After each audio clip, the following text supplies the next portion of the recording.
which will be going for to be held for UPPCS. The reason is that a large number of students wanted more elaborate and comprehensive concepts and details and facts regarding UP, because formal aspects of political system we have already studied, be it all parts of the constitution, including part 6 of the Indian constitution, because the only state which was having constitution of its own till August 2019 was Jammu and Kashmir. Otherwise, all states are guided by the same constitution, by the same provision.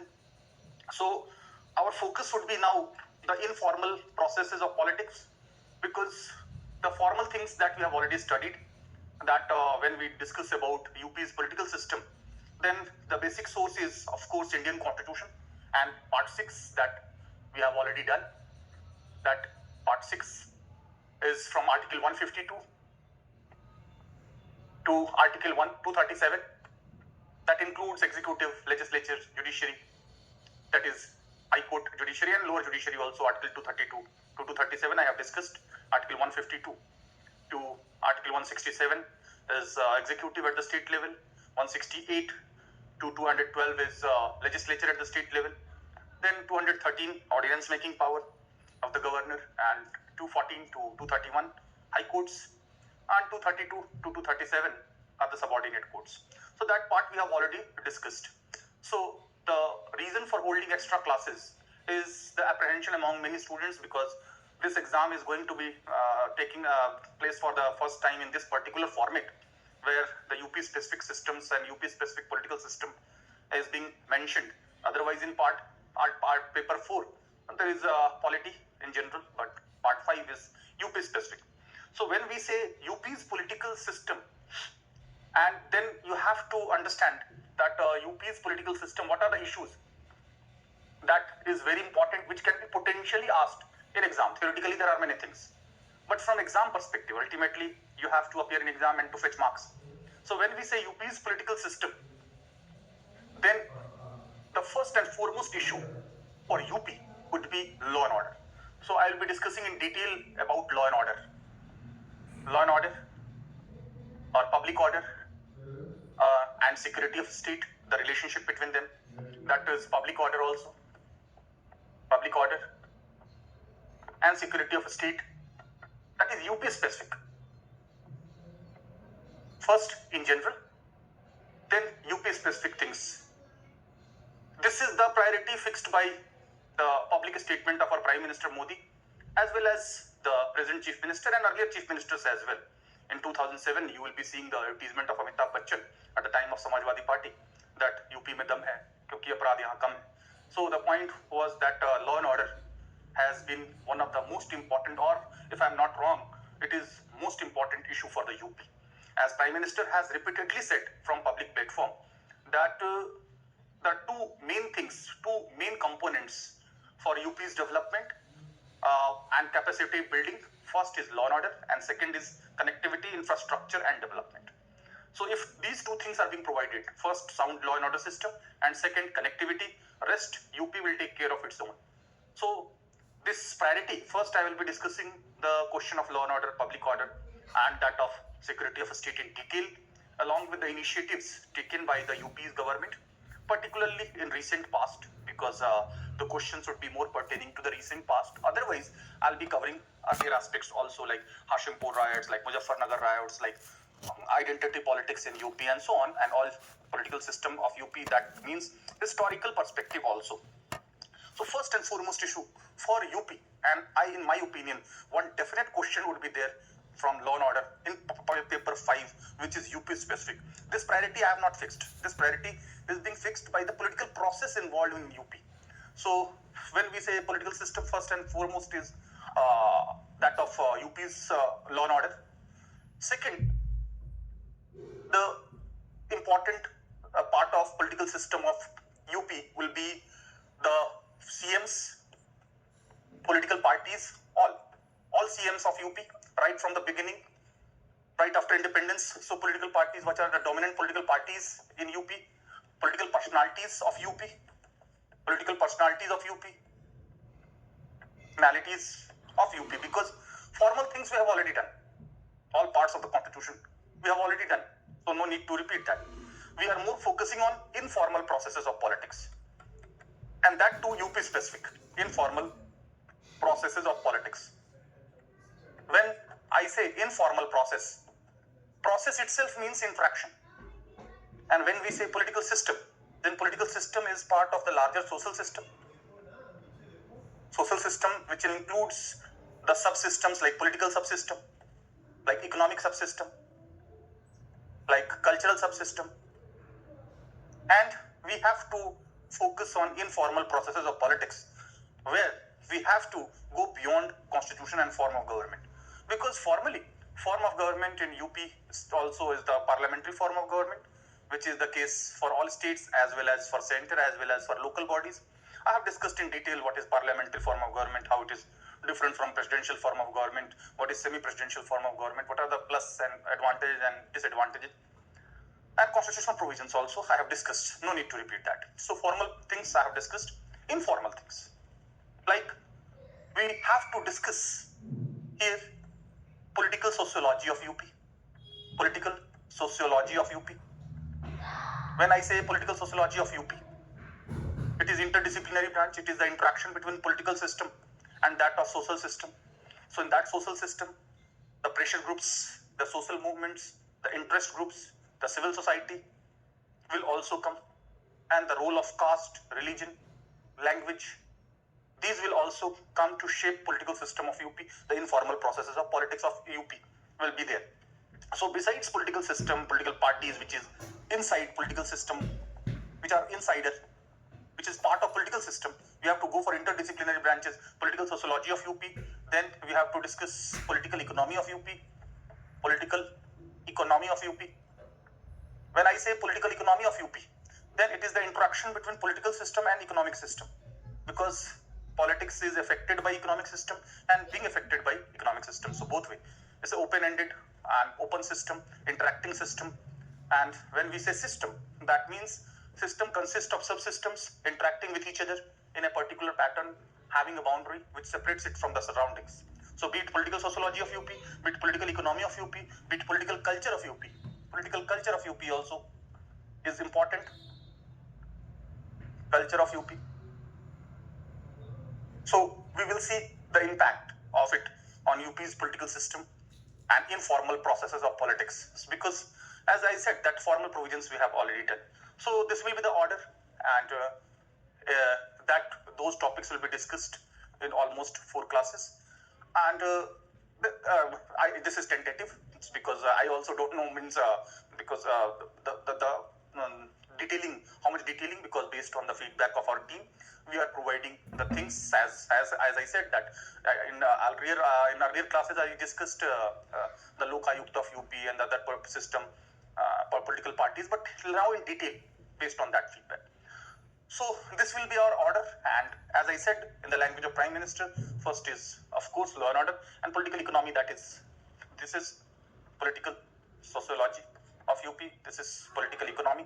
When I say political economy of UP, that means the infrastructure, the development, the economic growth, the parameters, per capita income, as the present Chief Minister Yogi Adityanath has claimed that in last 6 years in UP, during his government, the per capita income has doubled and GDP has also doubled. Means the state GDP, that is GSDP, that is gross state domestic product. So, and it is being also argued by the Prime Minister in public statement that I asked a little girl that which state you belong to. So she said that I'm not only belong to UP but expressway state, Pradesh. That was highlighting the how the infrastructure is getting developed. So what are the efforts, what are the programs, policies, planning, all those things, projects relating to that. So we'll be discussing those things in detail. UP specific it is. Again, I am saying that this is the reason why I have discussed UP specific. So before starting the class, you must have a rough idea about history, geography, and that of culture of UP. So broadly, if you not a geography, there will be more accurate figure. But broadly, UP is divided into different parts. This is called Rohilkhand part, northwestern part, Rohilkhand part. that Bareilly, Muradabad, Ramnagar, all those things will be coming here. Muslim population is almost this is almost 26 to 40% in this region. This is northwest, but this is the Agra region, Agra Mathura region, Agra Mathura region. Here Dalit population is more. Average population of Dalits is 21%, but here it is proportionally more. And most of the districts here it is more than 25%. So a rough idea of composition of UP, geography of UP, you must have to understand the political process, because ultimately they are affected. Constitution is one and same for all states. Form of government is same. That is parliamentary form of government. But at the same time, informal political processes are different in different states. Why? Law and order is number one issue for UP, which is not the case in Kerala. So the different states will have different priorities, different conditions, different society, different culture, different economic condition, different historical background, different geography. So all these factors also. So central UP is called Awadh region, that is Kannauj, this is also Kannauj, Kanpur, Lucknow area. Then southernmost area Lalitpur, this is Lalitpur or Bundelkhand area. Bundelkhand area, this is called Bundelkhand, this is called Awadh, this is called Rohelkhand, this is called Agra Mathura range. So in Bundelkhand, the Muslim population is very less, it is almost 4%, and it is the one of the most underdeveloped regions of the UP, and it is adjoining to Madhya Pradesh, including Jhansi and Lalitpur, all those are there.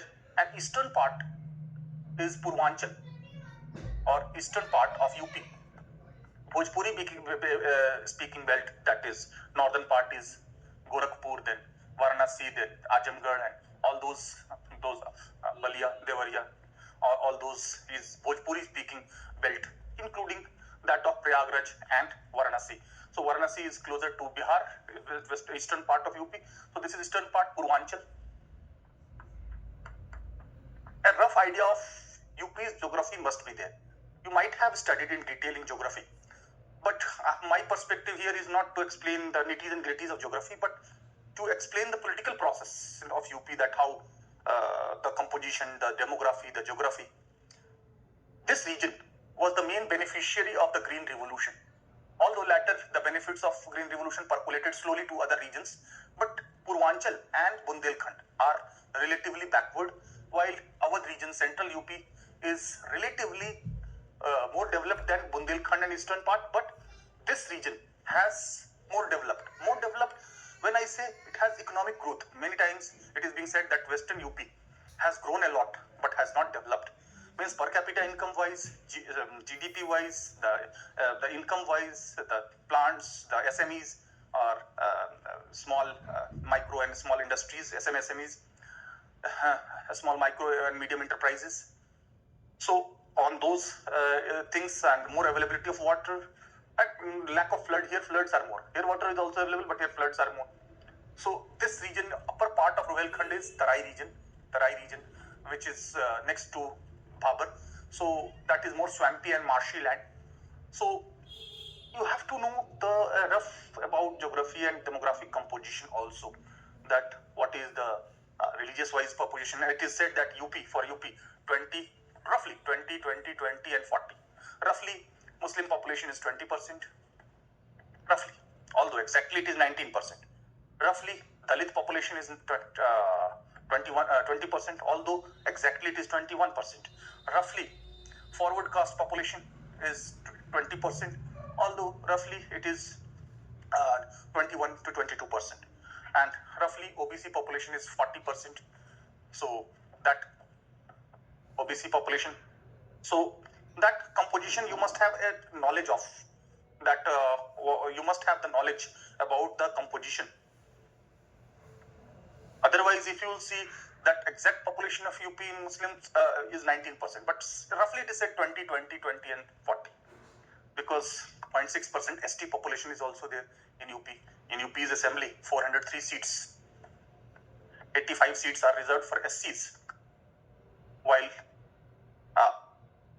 4 seats are reserved for STs in assembly. While in Lok Sabha,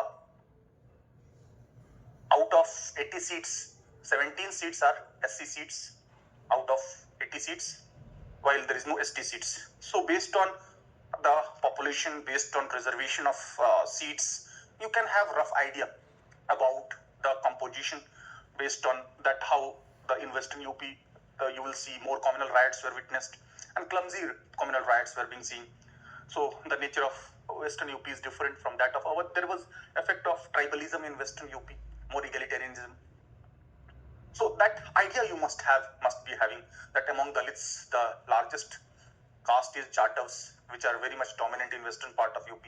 Among OBCs, almost 8 to 9% Yadavs are dominant, although some say that it is almost 11% because of effect from the neighboring Bihar. In neighboring Bihar, their population is almost 18%, so there is migration of population. So that is also affecting composition.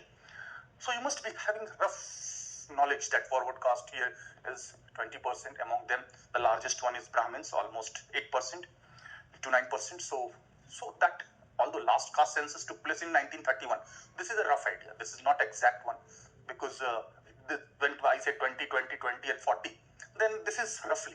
If you go in minute details, like 0.6% is ST population. There are other minorities besides Muslims also, like Jains are also there, Sikhs are also there.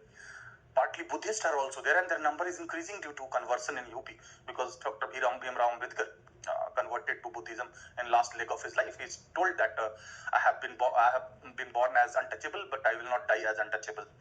Anyway, so this knowledge you must be having that UP is full of waters, rivers, Gangas and tributaries, Yamuna and tributaries, Sangam in Allahabad every 12 years, Mahakumbh at Allahabad, Prayagraj now it is called, and Earth Kumbh every 6 years. So that is also important in central UP, Faizabad, Ayodhya region. Now there is Maryada Purushottam International Airport after Supreme Court cleared the all obstacles in construction of Ram Temple in Ayodhya, and it is the place where the people of every faith are having places, like even Buddha circuit in eastern part of India, Siddharth Nagar and all that.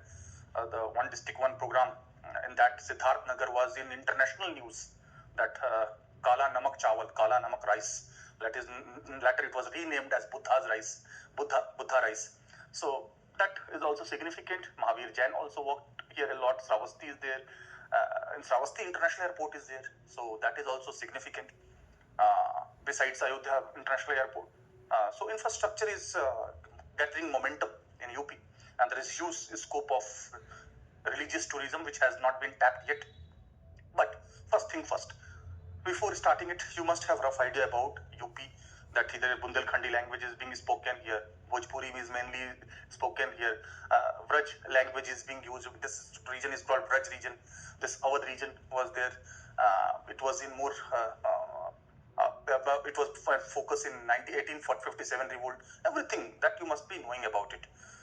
So the major places that in western part, Meerut, Muzaffarnagar, Ghaziabad, they are big cities. Here Agra, Mathura, and here Kanpur, Lucknow, and all. When I will discuss the political personalities of UP, then I will discuss Manpuri also. I will discuss Atrauli of Kalyan Singh, Balrampur, and this Amethi and Raebareli and Phulpur. Jawaharlal Nehru contested from Phulpur. So they were considered to be bastions of Congress. Now the things have changed. So all those things regarding, whenever we discuss any state, including law and order, then it matters that with how many states it has the boundary. With Uttarakhand, earlier Uttarakhand was part of it. Then Delhi, eastern part of Delhi is that of Ghaziabad, and southeastern part of Delhi is Noida. Now it is renamed as Gautam Budh Nagar. Noida stands for New Okhla Industrial Development Authority. It was the brainchild of Sanjay Gandhi. So now it has developed a lot. So commissionerate system, I will also discuss that why it was chosen for commissionerate system. So all these knowledge you must have about language, about culture, about historical context, about the geography. Then it has the contiguous boundary with Haryana, because culture of Haryana, Jat belt, and that of Western UP are very much similar. And Jats in Western UP are also 7 to 8%. That has similar culture with that of Sonipat and that of Panipat and all those regions of Haryana.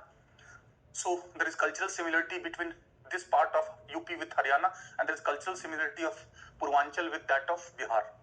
partly. So particularly the western part of Bihar, that is Bhojpuri speaking belt.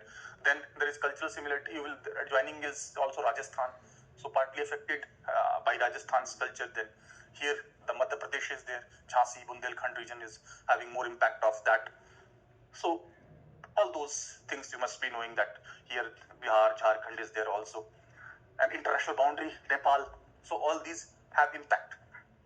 So this is the rough idea of UP I gave, that you must have a picture that what population is living where, because whenever you see the things roughly first, then go into detail. Like in Bengal and Kerala, if you go, then you won't find big landlords. But still, in UP, people having large tracts of lands are there. How come? Land reforms were implemented after independence. In fact, first Chief Minister of UP after independence, G.V. Pant, Govind Ballabh Pant, drafted the law legislation, means bills for land reforms. But one of the lacuna in that was there was no ceiling on personal cultivation land. So based on personal cultivation land, even those who were directly involved or indirectly involved, they could save their land from the limit of land ceiling. So you will find so many landlords in UP still, people who are having a huge tract of land. Particularly, you might have heard about Raja Bhaiya and all those things, and this part also in Gonda, Brijbhushan Singh is also in news in recent past. So they are having huge tract of land, and moreover, when we see why UP is communal rights are being more seen in UP, because be it Aligarh, be it Deoband, be it Ehrar, all schools primarily developed from UP. So how Urdu language was becoming opted as co-official language along with Hindi quite late as 1989. All those things that you need to know. So be it language, be it culture, be it religion, be it caste composition, you will find that Jats, Jatavs, Tyagis, Gurjars are more found in western UP. As you move towards the Lucknow and Kanpur, then Yadav's population will increase, that Mainpuri, Badaयूं, Shahjahanpur and all that. And as you go inside the Awadh region, Brahmin population is so much there, Lucknow, Kanpur area. Because historically also, Kanpur, Bittur was the place of the Nana Sahib, the latter Peshwas. So all those things in eastern part, the population of Jats and Gurjars and Tyagis are not there. But here you will find different kind of social composition. So in Tarai region, you will find large number of Sikh population, like Pilibhit region. This Pilibhit region, Maneka Gandhi is the MP from Pilibhit region. So you must have a rough idea, because why Prime Minister is saying that UP is already having huge potential. And in capacity building, the only two obstacles, poor law and order, first, and second, connectivity. If those are being overcome, then UP will realize its potential. Because we have diverse kind of places, huge scope of religious tourism, all kinds of tourism. Tourism has huge scope of employment generation. But along with that, we have regional imbalance also. Along with that, whenever we discuss about any city, then you must be knowing their specialty, like the locks of Aligarh is quite famous. Then brass work in Muradabad. Then in Rampur, knife and topi is so important. And Banarsi sari is important. So all those, and Lucknow, chicken, kurta pajamas are quite famous. So different regions are known for different things, and how the slaughterhouses are also bone of contention in UP, how religious conversion, how the huge population density. In the language of Yogi Adityanath, the present Chief Minister, UP is having now roughly 25 crore population. Although as per 2011 census, it was only 22 crores. But now roughly 25 crore population. It is equivalent to that of Brazil, and America's population is 33 crore, while UP's population is 25 crore. So Chief Minister said that during COVID-19, the number of people who died due to COVID-19 in America were 6 lakhs, and in India, in UP it was only 22,000. And in Brazil also, the number was more than that of UP, but population is same. And moreover, population density. So he compared the state of UP with that of Brazil, with that of United States of America, and the relative performances. So population-wise, it is the most populous one, 25 crores at present.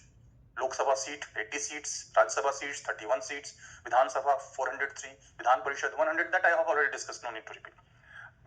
SC seats, ST seats in Vidhan Sabha, no ST seats in Lok Sabha, but 17 seats out of 80 is there in UP. So many times you are correlating the things like Dalit population 21% and 17 seats out of 80. So roughly the same. So you can, by art of correlation, many facts you can have. So I will start with the law and order, because in my opinion, one definite question would be asked from law and order of UP. This is the most important issue of UP. So I will start with that. So first of all, what is law and what is order? Is it mentioned in Constitution? Is it similar or same as that of public order? Which one is mentioned in Constitution? And what is the relation of law and order and public order with the security of state and security of state? Security of state. So I am discussing UP specific, but at the same time, first our discussion would be general discussion. Then we will be applying the same for UP specific cases. So first of all, what is law and what is order? Laws you have already seen. Laws are those rules and regulations which are needed to ensure certainty in action and behavior of the members of the society. And there are hierarchy of laws: constitution, statutory laws, case laws, administrative laws, government orders, customs, traditions. This is what hierarchy of laws are there. Laws work for based on collective rationality. It is for deterrence against antisocial activity. It has both value and validity. You already know what is law. What is order? You already know, because I have discussed in detail. What is order? Order means what? Sequence, system, the hierarchy, the relationship. That is what order. That orderly is opposite to randomly. So whatever is the social order, whatever is the economic order, whatever is the political order, whatever is the administrative order, that must be maintained. Any disturbance in that order, social order, political order, administrative order, economic order, will be detrimental to life and property of the people. And the first and foremost duty of state is to maintain law and order. Even in ancient period, Manu, who wrote Manusmriti, talked about the role of king as a weeder. As pesticides or weeders selectively kill weeds, pest, not harming crops. So weeds means antisocial elements or enemies of the state, and crop means innocent people. So state has to act as a weeder to selectively target the weeds, that is antisocial elements, to ensure that in that process the innocent people are not being harmed. In the language of the present Chief Minister Yogi Adityanath, Sajjan should not be having any fear and Durjan should have the terror. So that is his language, because Yogi Adityanath claims that we follow zero tolerance in matters of crime and law and order. Zero tolerance means not accepting any disturbance at all, and no political interference at all, and acting swiftly without any discrimination. Although there are criticism, we'll see that criticism also. But first, we need to understand what is law and order. So order is the sequencing, order is the hierarchy, order is the interrelationship, order is the system. How the system is being maintained, equilibrium and balance in the system is being maintained. So when we talk about law and order, then order is the end and law is the means. So by law, which is the means, we maintain the order. And law is not the only means. Merely making of laws will not be sufficient to maintain law and order. You need agencies to enforce those laws. We have executive, political executive, we have bureaucracy, but at the same time we have police. They have that is divided into zones, then further divided into ranges. in a UP, you will find that the head of the UP police is DGP, that is Director General of Police, and all 78 75 districts have been divided into 74 districts, because UP's police districts are different from general districts. 74 districts have been divided into 18 zones. So in zones there will be ADG, Additional Director General, and UP's ADG Prashant Kumar is always in news. You will be seeing with big mustache that he is always been on the face. DGP's presence in media is very less.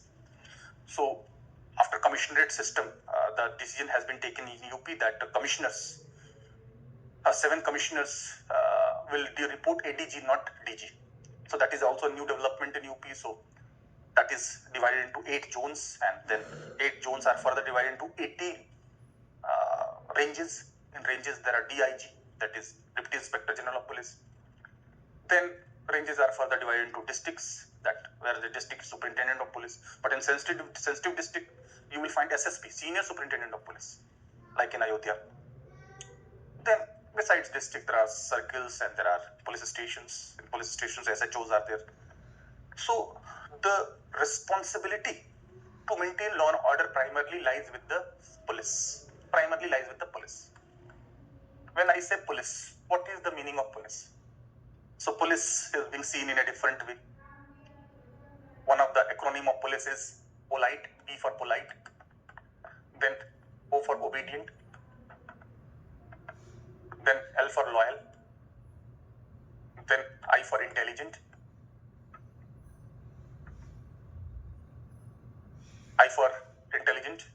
then C for courageous, and E for encouraging. This is one of the acronym of police. So these are the attributes of the police. These are being used universally in the world. Police are uniformed personnel. Other administrators are not uniformed, but police are uniformed personnel who are meant for protecting life in civil establishment. That is also, PO means protecting life. I for in, C for civil establishment.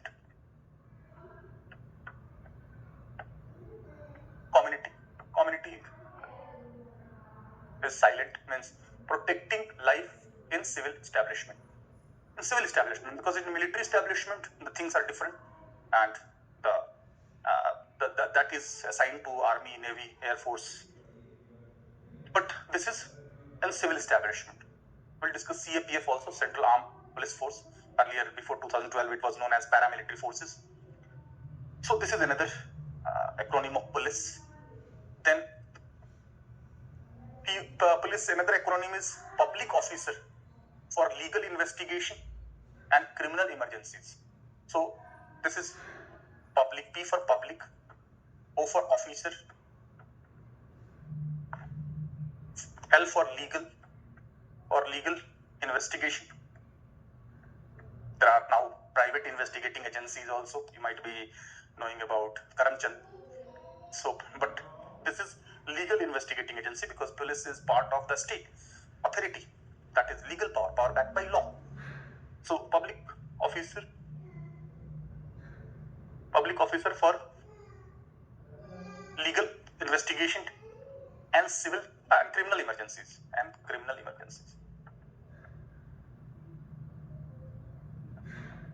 You must be knowing these things, because ultimately they are evident from whatever you see around, that how police is different from army, how police and state and law and order is under state jurisdiction.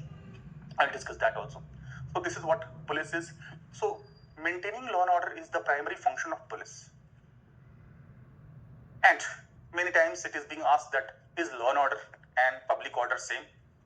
Answer is negative, that it is not same. You have to know technically the difference between them. So to maintain law and order is the primary responsibility of police. But to maintain public order is the responsibility of DM, district magistrate. District magistrate, or also called DC, deputy commissioner in some bigger states, bigger districts. But DM, district magistrate. So law and order is not mentioned in constitution, but public order is mentioned in constitution. So what is the difference? And there are dual system. Both DM and SP in a district are assigned for the job of maintaining law and order and public order. So are they interrelated or not? Yes, they are interrelated, but they are not same. And this, I am not saying that they are not same. Supreme Court said in Ram Manohar Lohia versus State of Bihar case 1965, Supreme Court distinguished it, that you must be knowing. Supreme Court in Ram Manohar Lohia versus State of Bihar case of Bihar is 1965. You might be knowing Ram Manohar Lohia was the big leader of socialist leader. He was part of the founding member of the Congress Socialist Party in 1934. He is also called father of caste politics in independent India, and his ideology is being followed by the Samajwadi Party and other socialist. And Janata Parivar means Janata Parivar, which is non-BJP Parivar like RJD, JDU, and Samajwadi Party and all the others. So Ram Manohar Lohia versus State of Bihar case, Supreme Court distinguished between law and order, which is not mentioned in constitution, from public order. They are interchangeably used, but they are not same. If we have to discuss technically, since it is the biggest problem of UP, and I have reiterated and said again and again that one definite question on law and order in UP will come. So unless one thing is generic, that based on newspaper discussion and general discussion and perception you write answer. One is technical answer. If you are writing it in a very technical way, along with the recent examples, then only it will be substantiated. So law and order is continuous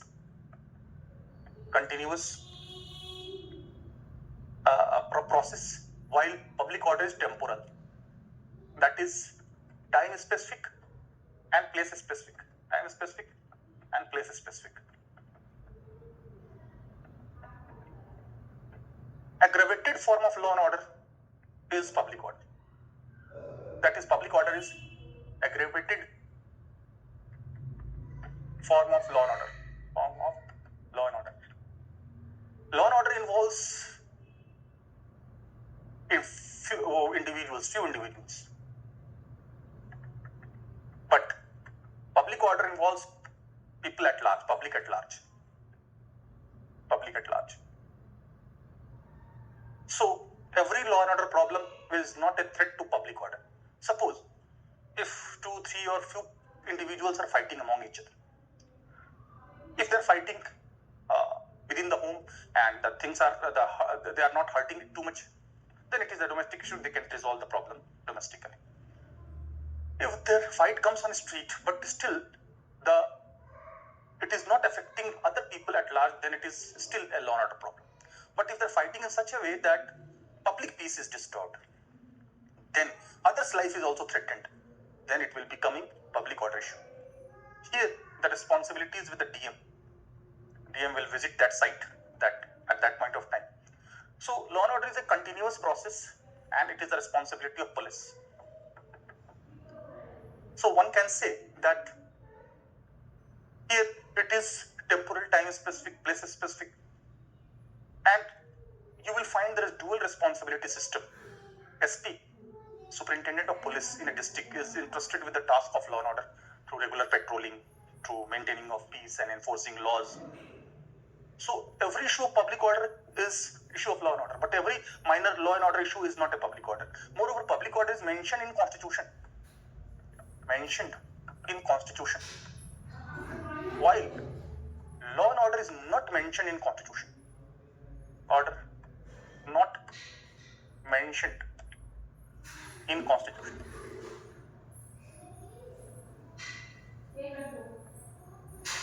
Means if disturbance is grave, it is magnified, it is affecting public at large, then it will be called public order, and it is more this law and order is more general, while public order is more specific.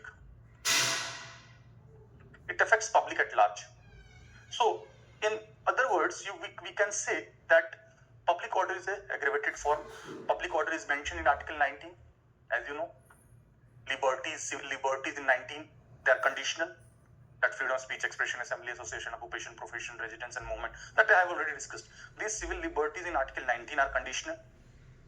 They are conditioned by public order, friendly relation with other countries, public health, public peace, public morality. So one of the ground on restriction on civil liberty is this of public order.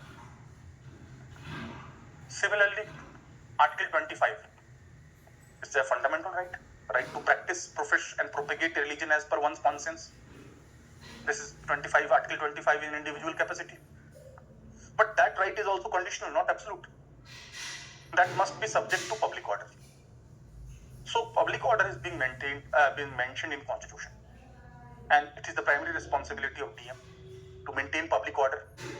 It will be the DM who will exercise magisterial powers regarding preventive detention, regarding CRPC Criminal Procedure Code 1973, that is Section 144, can ban assembly of 4 or more people to maintain public order, can apply CRPC 141 restrictions and retain order.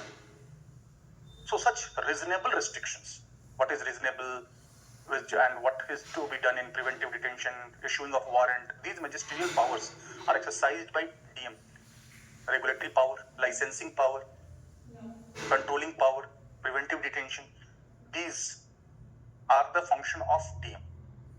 Non-commissionerate system. In commissionerate system, these magisterial powers will be with the police. We'll discuss that later. But in normal, non-commissionerate system, this is the power exercised by DM. So dual control system is there. DM and SP both have. But in commissionerate system, you will find that there is no dual control system. The same police will have magisterial powers, not DM. So in UP now there are 7 places where there are commissionerate system. First started with Lucknow, the capital of UP, and the economic capital of UP, Noida, now known as Gautam Buddha Nagar, New Okhla Industrial Development Authority. First commissionerate system was started in 2 cities of UP, namely Lucknow and that of Noida. Then it was extended to 3 more cities and 2 more cities, namely that of Meerut and Varanasi. Then it was further extended to more cities like Ghaziabad, Agra, and that of Prayagraj. Now Allahabad is renamed as Prayagraj. Now you know that Mughalsarai, it was a station earlier, now renamed as Deen Dayal Upadhyay railway station. So there are various changes in the name. Many suggest that the Lucknow may be renamed as Lakshmanpur. So these issues are being controversial. But you must be knowing the differences between law and order and public order, and this is the first thing that you must be knowing, that what is the difference between law and order and public order. Let me clarify, this is constitutional. More aggraved form of law and order is public order. This is mentioned in Constitution, this is not. This is time specific, place specific, normally non-commissionerate system, it is with the DM. While here it is with the police, so dual control system is there. So the related issue is security of the state. So we have to understand these 3 issues by taking them together. So it has to be understood in this way. Larger circle is that of law and order. Law and order. Concentric circle. Then inner circle of this is public order. And the most aggraved form or the most dangerous form, core, is security to state. So security to state means STS is at the center. Public order is this PO is the public order, and law and order is this. So by these concentric circles, you can understand the things easily. That first, if the crime or offenses involving few individuals, then it will be a law and order problem. When the law and order problem is aggravated, and having cascading effect. Like I would like to give UP specific example, like Muzaffarnagar communal riots 2013. First, it started with eve teasing of a girl by a boy, and then it became initially it was the fight between the two families. But when the religions were known, then the things became more dangerous, as it's not an enmity between two families, but it was being portrayed as that Muslim male is doing something wrong with Hindu female, so particularly Jat female. So in that case, the things became law and order problem. A law and order problem converted into that of public order, and the public order problem further aggravated, and police was not in position to control them. Then finally, rapid action force of CAPF was being called. So that became security. When security to the state got threatened, then CAPF was called, and it was not under police control. Because till law and order, it is under police. Till public order, DM. If both police and DM are not able to control, means state is not able to control. In that case, they will seek central help.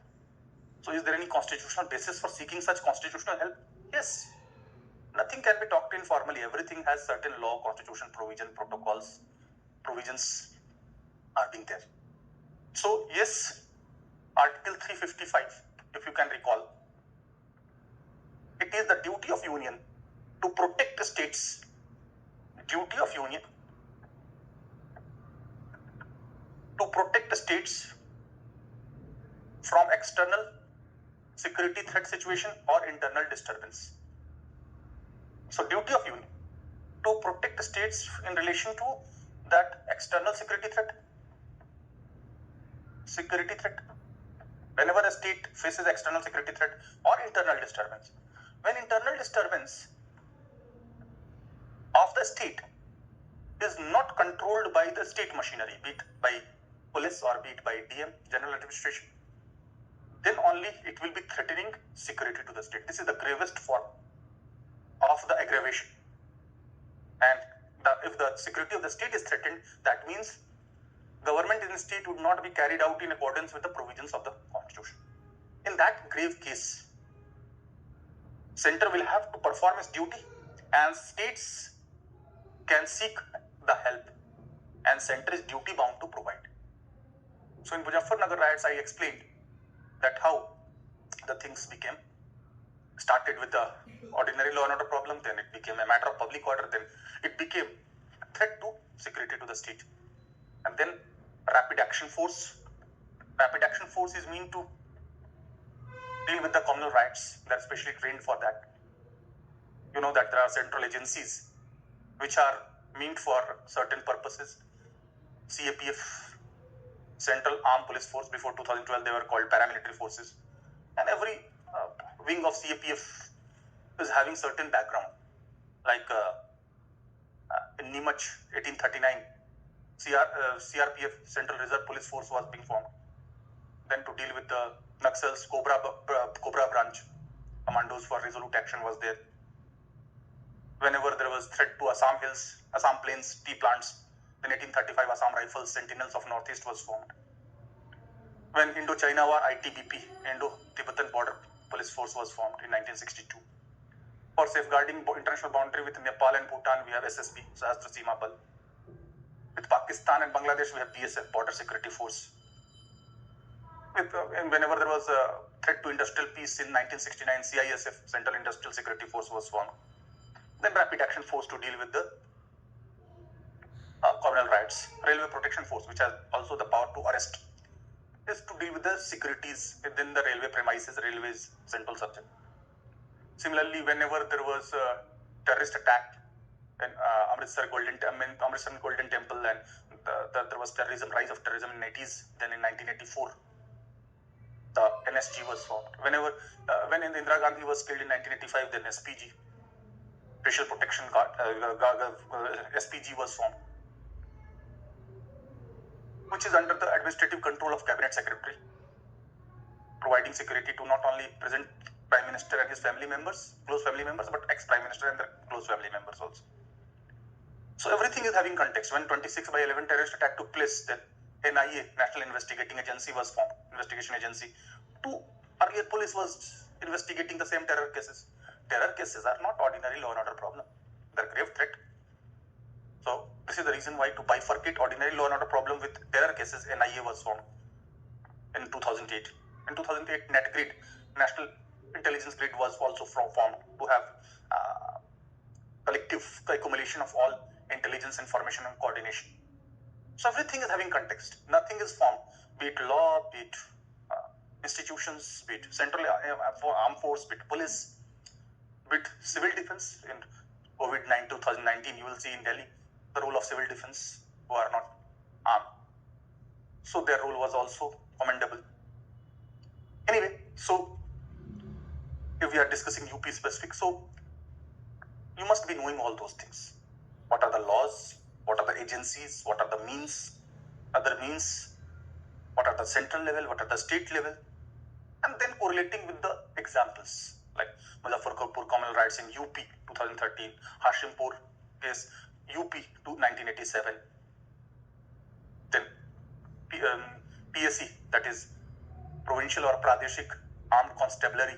PSC is quite notorious in UP because it was being said that PSC, it is being always argued that PSC misused its power, particularly against minority Muslims in 1973. Even to discipline them, army was sent, but there was clashes and so many people they died.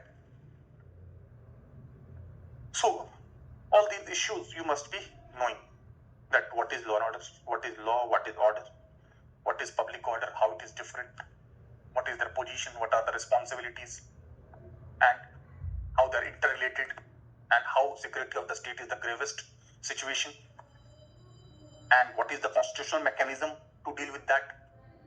I would like to refer to an article which I have discussed earlier, but I would like to discuss again in this particular context. Article 162. The jurisdiction of a state executive extends to the areas where the state legislature has the jurisdiction to make laws. The jurisdiction of state executive extends to areas where the state legislature has legislative powers. So its implied meaning is that be it law and order or be it public order, both are under the jurisdiction of the state. This is also evident from the fact that these subjects are mentioned in part 2, list 2 of the 7th schedule. Schedule 7, as you know, mentions 3 subjects union list in list 1, state list in list 2. List 2 is state list, and within the state list, these subjects are being mentioned, namely law and order, means public order is there. Public order, because as I said, law and order is not mentioned in constitution. Public order is there. Public order is aggravated form of law and order, extreme form of law and order. So public order is being mentioned there along with the police.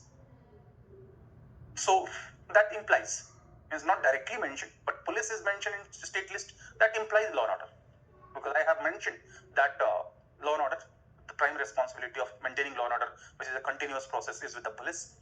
While if the things become grave, then it becomes public order. Now I hope that you must be knowing the things clearly, that what is the difference between law and order, public order and security to the state.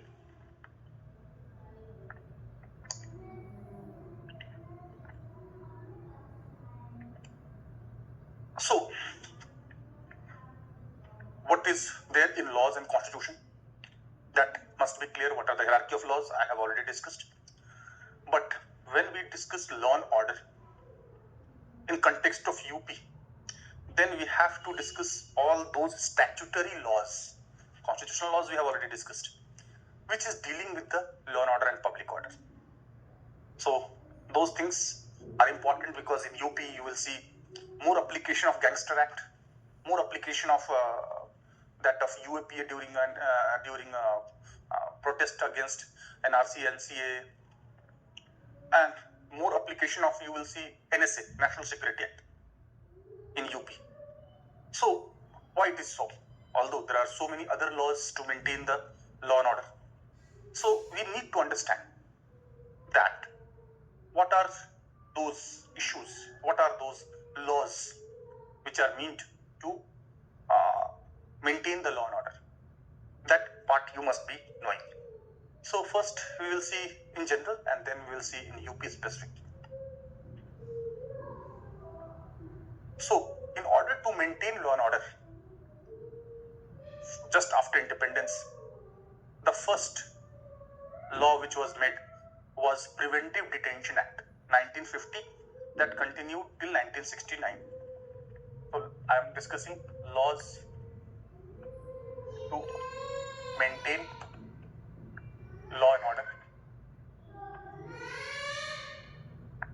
and public order. Laws which are meant to maintain law and order and public order that you must be knowing first. So first was Preventive Detention Act. Preventive Detention Act. That law was passed in 1950 in wake of communal partition and violences and untoward incidents that were taking place after independence. Because even if the demand of Pakistan was conceded, communal riots continued. So Preventive Detention Act, moreover, in Telangana, Tibaga, violent communist revolts were also taking place. I have discussed A.K. Gopalan case. So Preventive Detention Act had sunset clause. It lapsed in 1969. As the name suggests, that preventive detention is to preempt any breach of public peace. You know that for preventive detention, Constitution provides Article 22.3 to 22.7. But let me tell you that in most of the extraordinary laws which are meant for maintaining public peace and order, there is presumption of guilt. In normal laws, there is presumption of innocence. But in extraordinary laws, be it this Preventive Detention Act, be it MISA, be it TADA, POTA, be it UAPA, NIA, or be it AFSPA, or other anti-terror laws, for that there is presumption of guilt. Means those who are being charge sheeted will have to prove. Onus of or burden of proving innocence lies with the charge sheeted person or persons. While in other cases, there is presumption of innocence. Means innocent till proved guilty. So there is a difference. So these harsh laws are there. So Preventive Detention Act, as the name suggests, it is the extraordinary power of district administration to preempt any breach of public peace. So that power, as I said, dual responsibility system. It is with both DM and SP, and here DM plays greater role. As you will be seeing, magistrate checking or magistrate inspection, which is not done by or issuing of warrants. It is not done by police alone. You might be knowing that one is cognizable offense, another is non-cognizable offense. In cognizable offense, police does not require any warrant, which are heinous in nature, to prevent the crime immediately. But in non-cognizable offense, police need warrant of the DM, either for search or for arrest or for other investigations or to entering the premises. Moreover, there are two more kinds of offenses, compoundable and non-compoundable.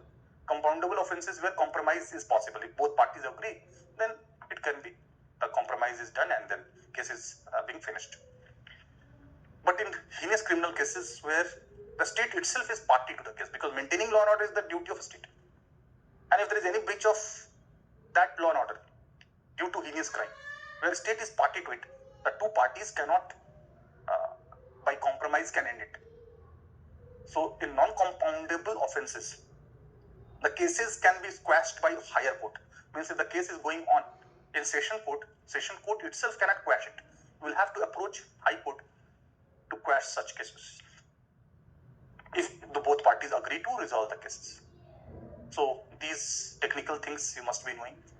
So Preventive Detention Act 1950 to 1969, in wake of disturbances in Nagaland, You know that AZ Fizo declared independence of Nagaland, and he favored sovereignty of Naga country, which was not acceptable to India.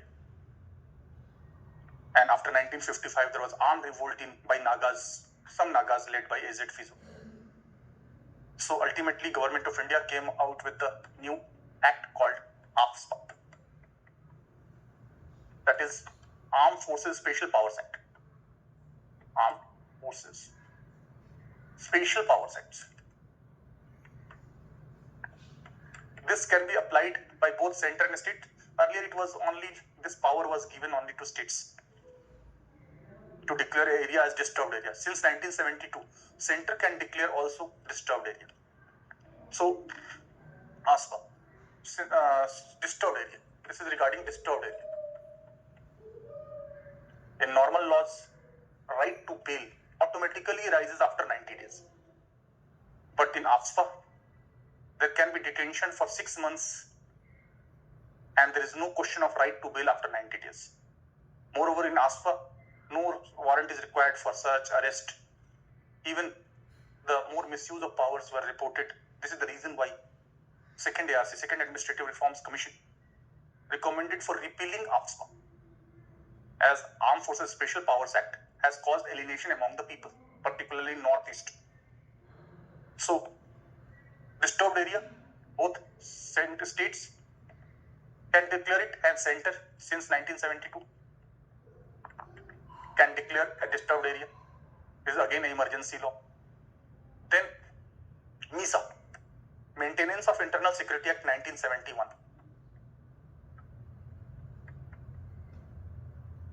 Maintenance of Internal Security Act.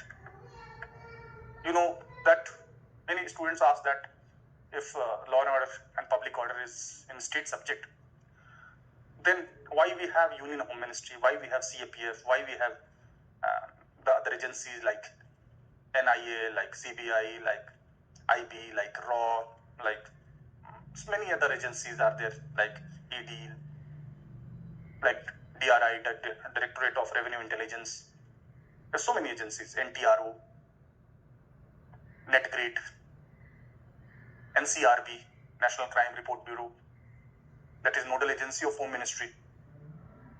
Let me tell you that even though law and order and public order is in the state subject, but center assists states in maintaining it, number one. Number two, Union Home Ministry is entrusted with the task to maintain internal security, border management, official language issue, the state of Jammu and Kashmir and Ladakh. So to maintain, to assist the states in maintaining law and order and public order. That is the most important function of the state. So this is the reason how center assists states, not with only its agencies, but because CID, for example, Criminal Investigation Department at the state level were there even before independence. But why there was CBI? Because after independence there was realization of a premier investigating agency free from political interference by the states, with industry, impartiality and integrity. This is the reason why CBI was formed in 1964 based on Delhi Police Establishment Act. So the very point is that center plays very important role in assisting states. That is not informal, that is written in Article 355. That is the supreme law. So Maintenance of Internal Security Act, this was applied during emergency to arrest people, and there was habeas corpus case also, and 226 was suspended, and even Supreme Court accepted it in 1976, unfortunately, in habeas corpus case. So that is MISA. Unfortunately, this MISA was included in Schedule 9 by 39th Amendment during emergency. Here also, presumption of guilt is there. Here also, there were so many delays, no right to bail after 90 days. Here also, detention beyond 6 months, beyond 90 days, without charge sheet. Here also, no search warrant. Then, there are other laws also. NSA, National Security Act, 1980. This both can center and states can apply it. In UP, NSA has been applied so many times. National Security Act. In this act, both center and states can apply it. In this case, detention even beyond 6 months is allowed, and detention even beyond 1 year if the fresh evidence has been found. And in NSA, one of the fundamental right is restricted, that right to get the help of legal practitioner under Article 20, right against conviction. Article 21, Section 1 says that right to be informed about the charges on which arrest is being made, and second, that right to get the help of legal practitioner, which is denied in NSA. So NSA was applied on big scale in a state like UP. National Security Act is not only for center but by the states also. Then UAPA, Unlawful Activities Prevention Act. This was enacted in 1967, and in 2004 it succeeded the TADA. It succeeded the POTA. POTA means Prevention of Terrorist Act. Prevention of Terrorist Act was brought POTA in 2002 after attack on Indian Parliament by Vajpayee government, in which police and CAPF were given sweeping powers. But Congress government of UPA 2004 believed that POTA was being misused against minorities in general and Muslim minorities in particular. So all terror cases were brought under UAPA. Although it was broadened, UAPA was amended in 2012. Economic offences were also brought under UAPA in 2012. Again, there was amendment in 2019. Besides economic offences, drugs offences, fake Indian currency notes, human trafficking, drug trafficking, also brought under UAPA. Means, with the passage of time, the laws have been strengthened, broadened, to ensure law and order, to ensure security of the state, public order. So, with UAPA, NSA, UAPA was applied on large scale in UP during the protest against CAA and NRC. Then, we had a draconian law called TADA, Terrorist Activities Disruption Act, 1985 to 1995. Why I am saying draconian law? Because here sweeping powers were being given to police. Even confession before police was accepted as if evidence in courts. And here also presumption of guilt was there. Here, not 6 months, even the detainees can be, one can be remain arrested for 1 year without charge sheet.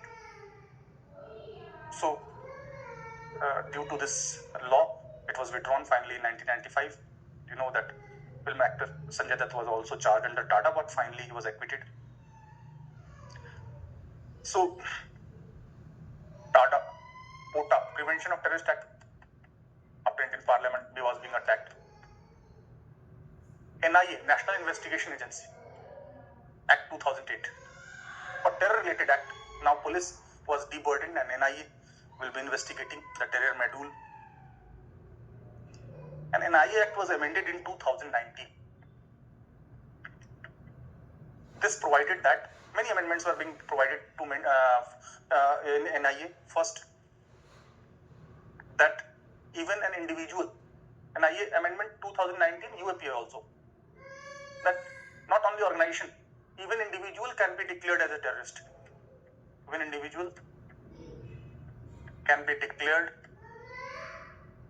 as terrorist. Because what was the case? That many terrorist organizations were changing their names, and terrorists were same, and they were changing their names and were escaping from the net of the laws. Not only organization, but even individual. Moreover, extraterritorial investigation also allowed. Means beyond Indian boundary also. NIA gave them power. Extraterritorial investigation. Moreover, earlier ACP in commissionerate and TSP in non-commissionerate system will only investigate the cases. Now, inspector can also investigate the cases. More changes were done.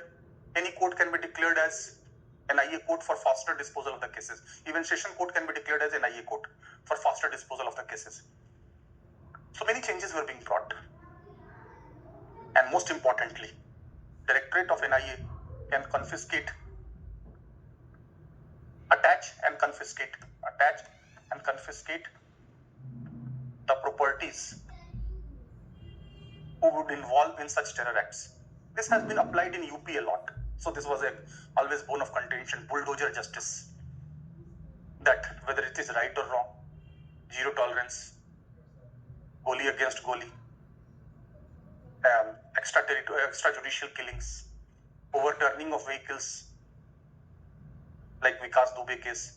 Is under in Madhya Pradesh, he killed many policemen. So rather than presenting before magistrate, it was being alleged that he was running away when he was brought just before Kanpur. The vehicle overturned and he tried to escape. That police claimed, and then he was killed. Similarly, Atiq Ahmed was killed in judicial custody. There are so many discussions. There are so many use of bulldozers against those who are involving in criminal acts. Many criminals are cancelling their bails. They are surrendering as they believe that police is safer than if they remain outside. And in Madhya Pradesh, in Maharashtra Coca is there, and Guj Coca is there. Coca means Control of Organized Crime Act. UP Coca, that is Uttar Pradesh Control of Organized Crime Act, is different from them, more harsh than them. Here, Gangster Act can be applied not against repeated offenders, even first time offender. UP Coca can be applied. In other states, the Gangster Act can be applied only against the repeated offenders. But in UP Coca, even those who have committed offense for the first time, that UP Coca can be applied. So UP Coca is there. That is also to deal with the organized crime. Organized crime is one which is done by a group of people, not by one or two individuals, for a substantial time period, which are heinous in nature, with a common objective. So organized crime is more dangerous than individual crimes. So Gangster Act also was brought in UP. So there are various laws. I have discussed these. Various laws, various agencies are there at central level, at state level. So very important agency, NCRB, National Crime Report Bureau. NCRB data are very much authentic. National Crime Report Bureau. It maintains data, it helps and assists state with the sharing of intel or intelligence information and data. And they work, it is a nodal agency of Union Home Ministry. Nodal agency of Union Home Ministry. Besides NCRB, we have SCRB, State Crime Report Bureau, DCRB, that is District Crime Report Bureau. So that information is stored, coordinated and exchanged at district level, at state level, at national level. So they work in coordination with each other to maintain the data, to give inputs, and based on that, action becomes easier with coordination. Because central government is having its own wings like IB, RAW, DRI, NCRB, and various agencies, and state have their own laws and own data. Both are being matched, they are coordinated, intels are being shared. In UP and other state, there is CCIS also, Crime and Criminal Information System. Crime and Criminal Information System. Because data, information, intels, they are very important in dealing with the crime. Because criminals, they don't have foundation to follow the law, they have no answerability. What about human rights of the armed personnel? So they have to give details.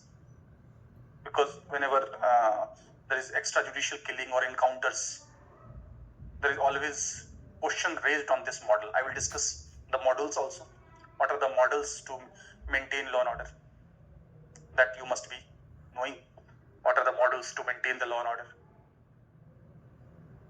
And what are the functions of police in maintaining law and order? What are the mechanisms? What are the laws? So I discussed various laws, starting from Preventive Detention Act, then MISA, then AFSPA, then UAPA, then NIA, then NSA, then Gangster Act, then UP COCA, Bhuj COCA, Maharashtra COCA, because whatever is being followed in present in UP was applied in Mumbai in 90s. Because the traditional way of solving the problems or reducing the crimes was not working, and criminals were misusing the provisions of civil liberties to delay the cases, to get out from the law's net. And in those laws, there is presumption of innocence rather than presumption of guilt. So people wanted results. They wanted delivery. They really wanted to see the change, that we are free. We are in civil society. No civil society can be imagined without a sound law and order system. As far as Kerala police is concerned, although we are discussing UPPCS, but you can refer that in among states, Kerala police, the Dome project, cyber Dome project of Kerala police is being appreciated a lot. It has got attention and acclamation and applaud worldwide. That how the technology in general and information and communication technology in particular is being used for all kinds of things, be it FIR or be it post-FIR investigation or surveillance and policing or maintenance of law and order. Because you must be knowing that what are the ultimate functions of the police to maintain law and order. So, functions of police.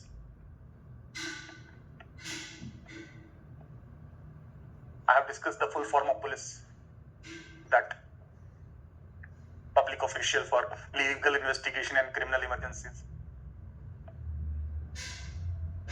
And I have also the polite, obedient, loyal, intelligent, encouraging, courageous, and protecting life in civil establishment. So, enforcing laws, functions, enforcing laws. There are 3 All India services, IAS, IPS, and Indian Forest Service. They all work at the district level. And enforcing laws, first and foremost role of every administrator would be to maintain and ensure rule of law. That rule of law is not breached. I've discussed rule of law versus rule by law. So rule of law has to be maintained, enforcement of laws, prevention of crimes.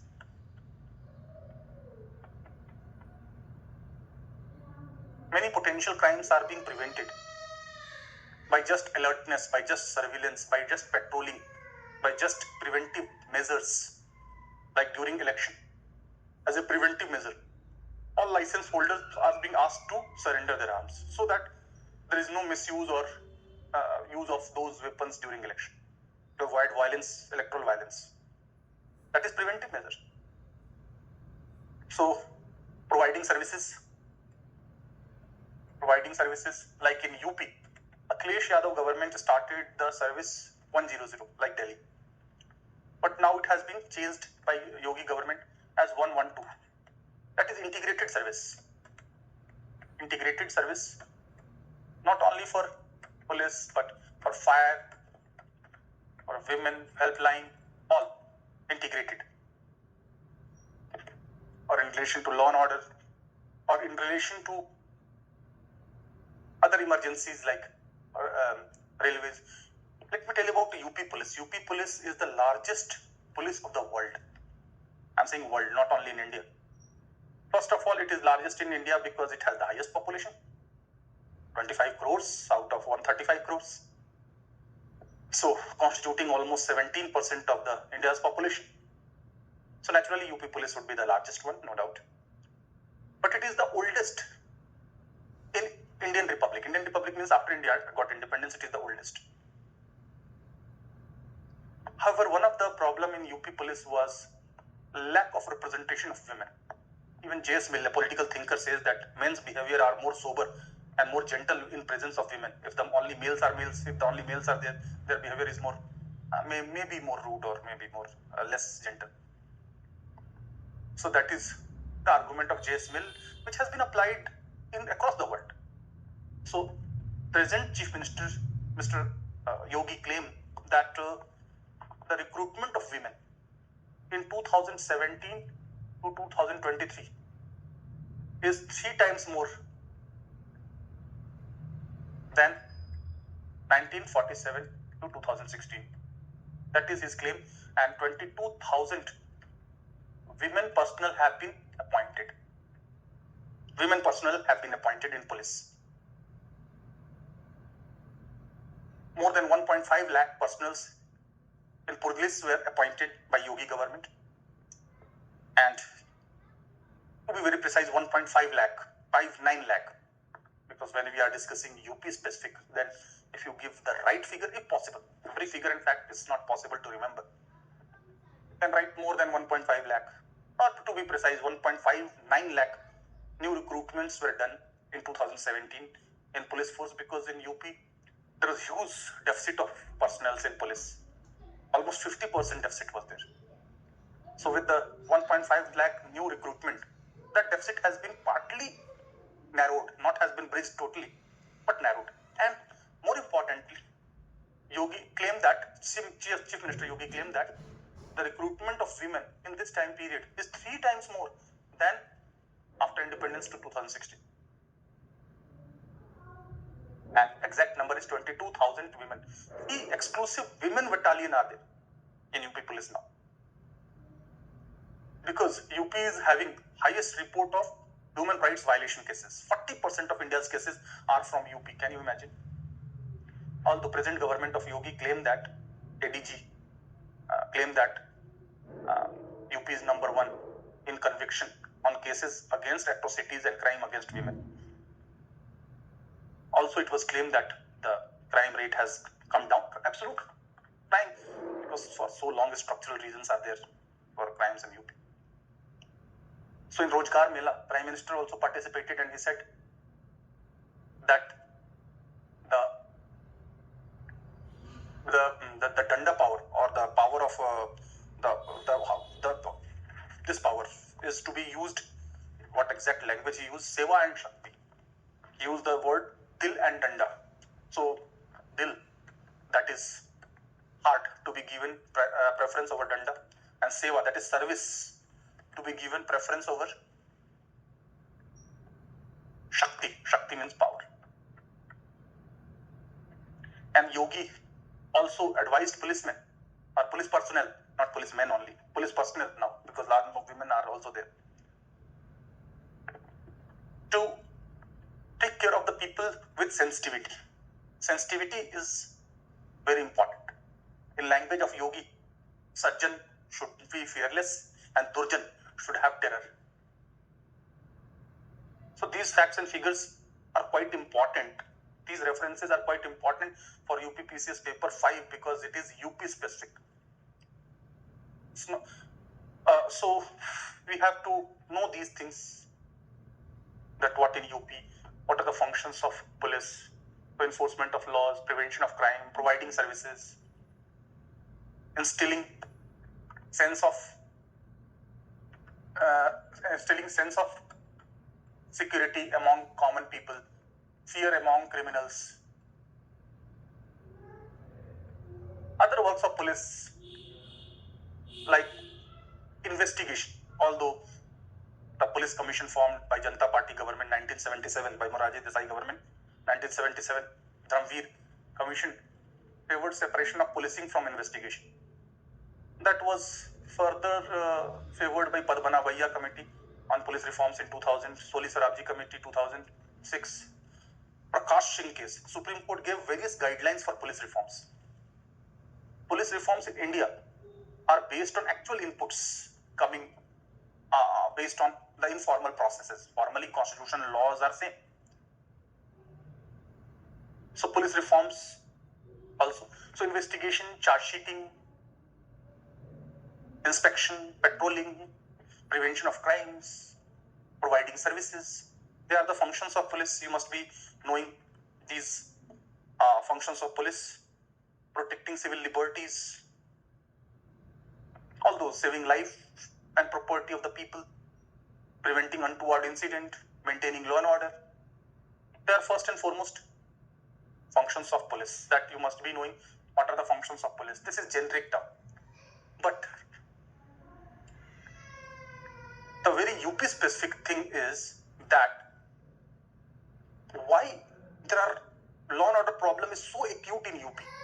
Although it's a problem almost in every part of the world, it's a relative thing that law and order problem is a bigger problem in UP than that of southern states or even neighboring states, Madhya Pradesh and Bihar. Although Bihar is a different story altogether. But if you see in neighboring Madhya Pradesh, because even criminals while surrendering, they surrender to Madhya Pradesh police rather than UP police. Means more mistrust is there. You'll see early 1980s, Phulan Devi and other associates surrendered to MP police. And also Vikas Dubey case also. So first we will discuss the why UP is having more acute law and order problem.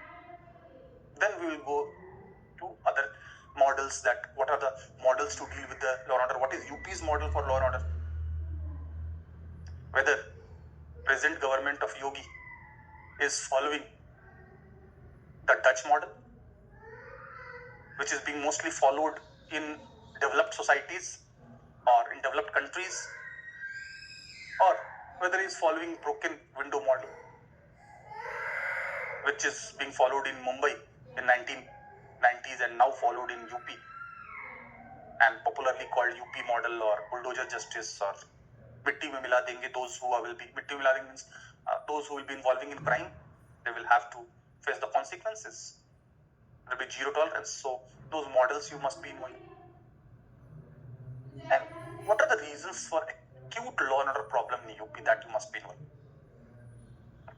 Because we are discussing UP specific things. Along with that, I am referring to other things that relate to union laws and agencies and other assisting agencies by the government and CAPF, other laws also. But let me tell you that often the very vital question, because you cannot write any answer without understanding the problem holistically. You should not think that UP is having law and order problem and the present government is having this approach. VP Singh government in 1980s was having that approach. Charan Singh government was having that approach. You must know why this problem is so acute in UP, more haunting in UP than other states. Why? The question is, why UP is having acute law and order problem? This is the question. You cannot answer this question just by seeing the things in a superficial manner, in a shallow manner. We have to see all the reasons: historical reason, geographical reason, social reason, political reason, economic reason, cultural reason, also for acute law and order problem of UP. So all reasons are there. So reasons, I will discuss one by one, are historical, they are geographical, they are social, they are economic, they are political administrative,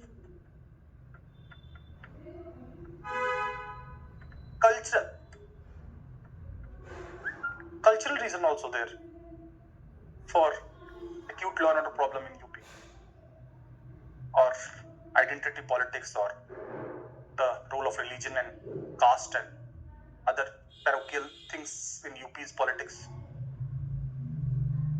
So that will the identity politics will discuss in detail in other classes. Here the question is law and order, public order, security of the state, role of police, UP's laws, UP's police, their functions, their practical examples, their initiatives, what initiatives have been taken by the present government to deal with such acute problem.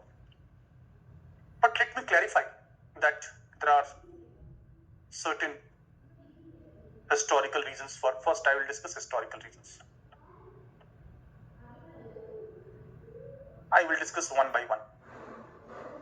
So we have not to go to the distant past of ancient period.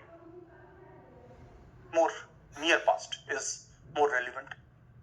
So UP is not known for discipline. In fact, breaking of discipline in positive and negative both cases. So 1857 revolt. 1857 revolt. The last one which was annexed was Awadh. Awadh was annexed by British East India Company on the ground of misgovernance, and talukdars lost their land when new land ceilings were put. So most of them, or the relatives who were there in armed forces, they participated in the revolt. And Mangal Pandey of UP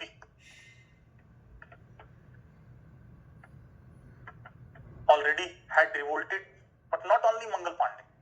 In fact, UP at that point of time, its name was different. Before UP, it was United Province. Before that, other than Udh provinces, other than Agra province, and before that, it was part of Bengal.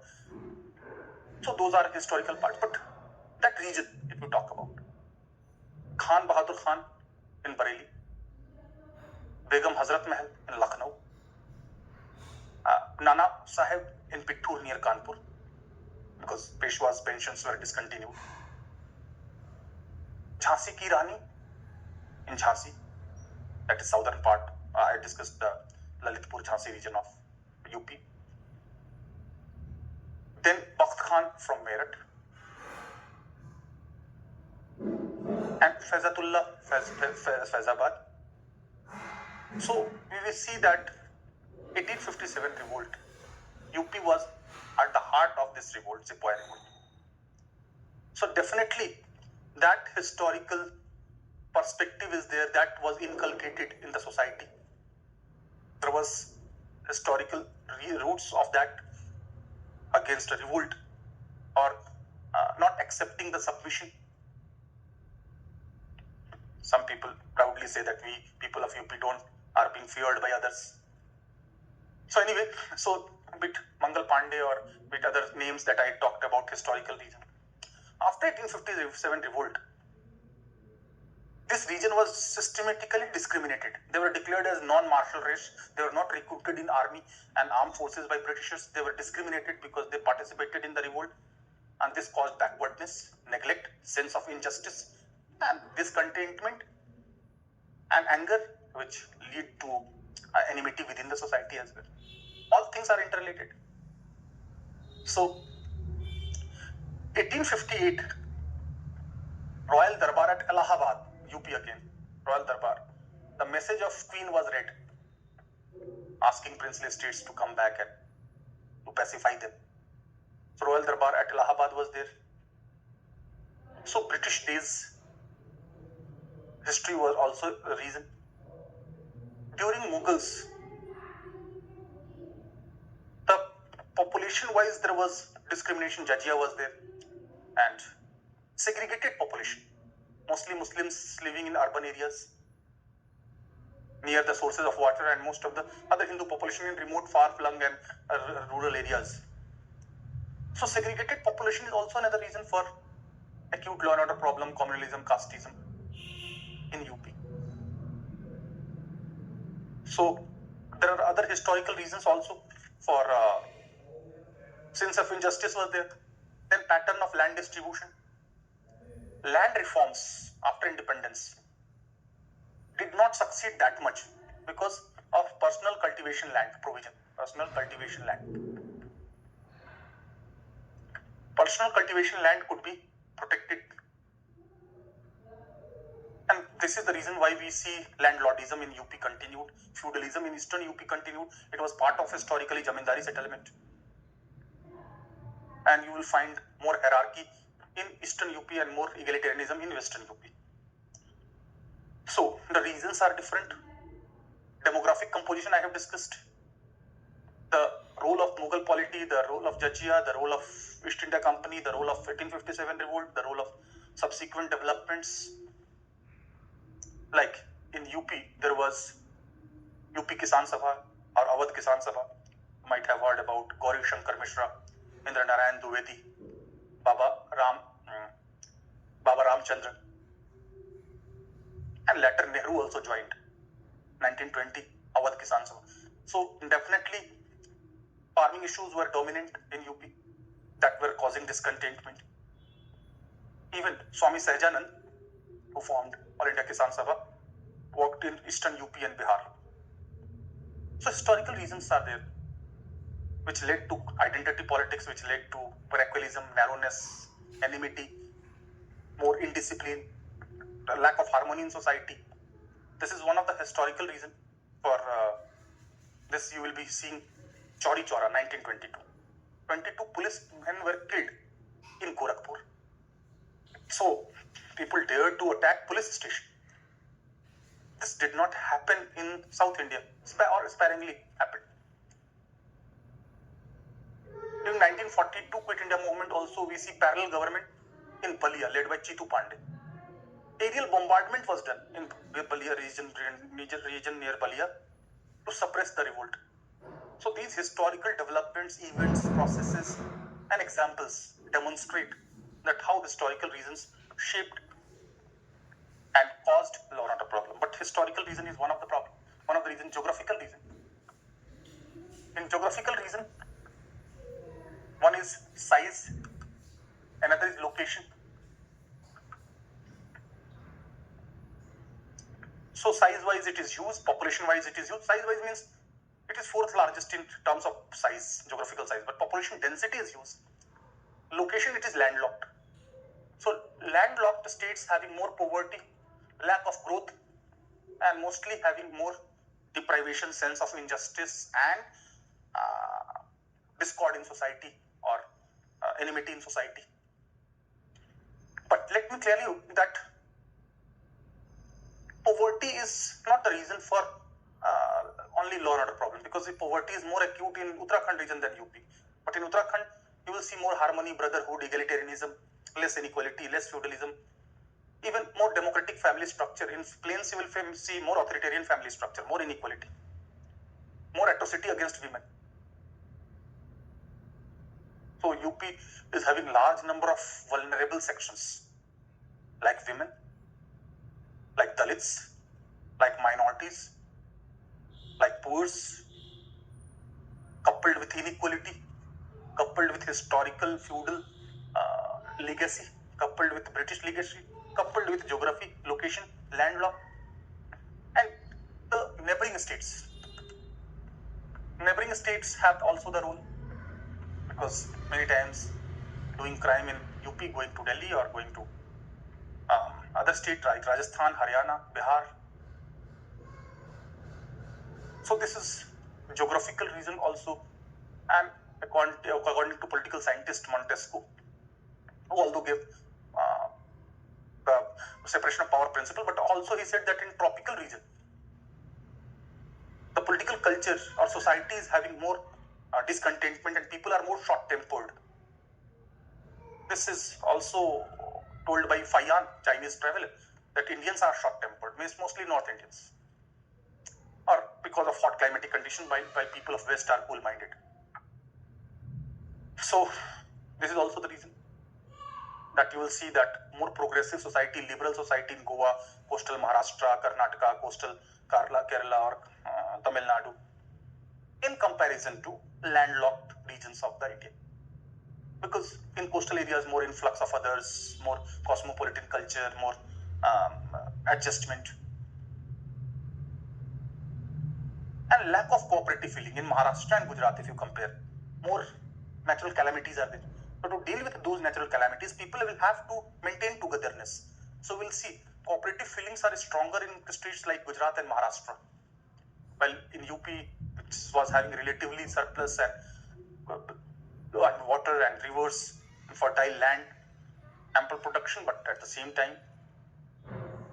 you'll see less natural calamities, so more lack of cooperative feeling, more segregation, more separateness, lack of functionalism, lack of material interdependence, lack of social capital, lack of self-help group initiative, lack of group work.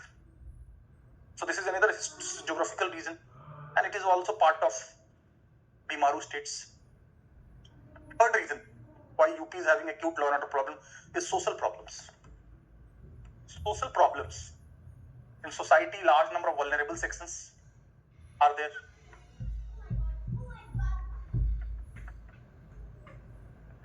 Women, Dalits, minorities, poors. There is huge population and who are subject to large-scale human rights violation. And of course, the role of caste, religion, sometimes language, and civil society is less developed. Formal literacy has gone up, but actual level of education and skill has not picked up, and most of the degree holders are there. This is the problem with whole India, but this is also acute in UP. So civic sense, which should have been developed like in Kerala, Karnataka, that did not develop in northern states, including that of UP. In fact, one of the Lieutenant Governor of Delhi said that North Indians, particularly people of cow belt, particularly of UP and Bihar, they feel pride by violating the law in Delhi. While South Indians are more following the laws and are more disciplined and having more civic sense. Civic sense, when I talk about UP, is also known for pan masalas, and so much use of pan masalas, and public places and private places are being made filthy by those pan masalas. Even you will see that Itra Ka Mitra, Mr. Jain, where highest number of cash was being recovered before the general election 2022. So Itra is also important product. Although UP has huge potential, as it is evident from Kala Namak rice, Buddha's rice in Siddharth Nagar or Chandauli area of UP, Eastern UP. So social reasons are there. Segregated population.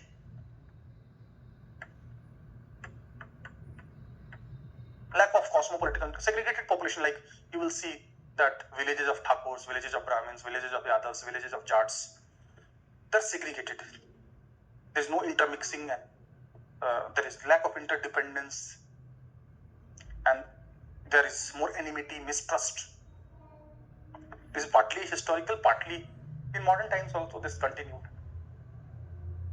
So why acute law and order problem is there in UP?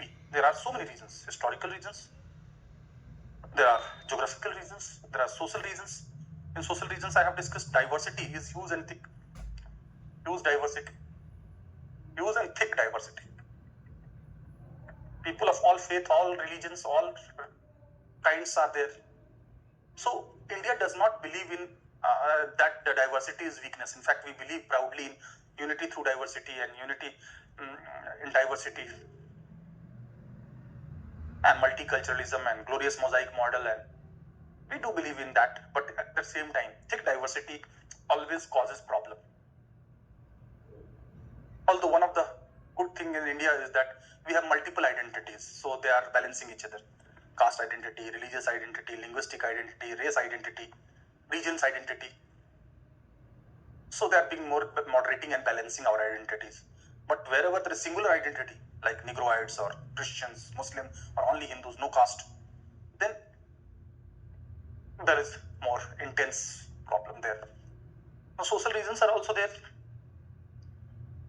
Economic reasons, of course, angry man is angry man. Economic reasons, backwardness, deprivation, sense of injustice, over-dependence on agriculture, floods in eastern part of UP, poor water management in central and western part earlier, poor infrastructure, poor connectivity, lack of industrial activity, no foreign investment. Why?